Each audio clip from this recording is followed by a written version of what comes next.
Okay, so we are going to talk about volume of cylinders. Okay, please keep in mind that I am not the greatest when it comes to drawing. So a cylinder is really going to be, the base is going to be a circle, and then the rest of this, it looks like a soup can. There is a formula we use. It is pi r squared times the height. So normally, here's where I want you to be careful. So this is diameter when it goes all the way across.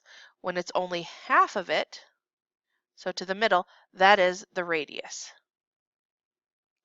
So pi, what we're going to use in my class is going to be 3.14. And let's assume for now that our radius is going to be 2.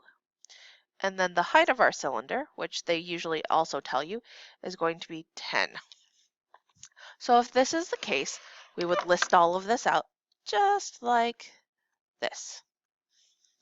So remember, we have to square the radius, so we can't just leave it like that. It needs to be 2 squared, which is going to be 4. So when I type this into my calculator, I should get 3.14 times 4 times 10. So let's bring up my handy dandy calculator here, and I get 3.14 times 4 times 10, and we get 125.6. Now here's where we have to be careful. It is units cubed. So I don't know what my units are because they didn't really tell me in this problem. I just know that it's going to be some sort of unit, either centimeter, inches, meters, yards, feet, something. So this is why I always need that units cubed. So let's try another one. Well, let's say they give us, so we'll start with pi, 3.14. Let's say that they give us the radius of, no, we're not going to do 2 again. Let's not be silly about this. Let's say they give us a radius of 4. And then the height is going to be 6. And we're going to say that this is all centimeters. So the first thing I need to do, because remember this is pi times radius squared times height, 4 squared is going to be 16.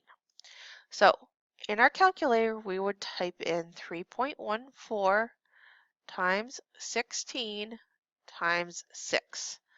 So I'm going to pull my calculator up again. I'm going to say 3.14 times 16 times 6, and we get 301.44 centimeters cubed. And what this means is that for whatever it is, whether it's a can of corn or a cylinder filled with cubes or blocks or dice or something, it can hold 301.44 cubic centimeters. And that's how much can fill it up until it's completely full to the top. Okay? What happens though if they decide to try and trick us? Because sometimes that'll happen. And they say, well, let's start with our pi, which is 3.14, but then they throw it at us where your diameter is going to be 10 inches and the height is going to be 5 inches. Uh-oh, what do we do now? Not too bad. We're going to take our 10-inch diameter, we're going to divide it in half. And that's going to give us 5, which is our radius. Now remember, we have to square this. When you square this, it is not 5 times 2. This means 5 times 5, which equals 25.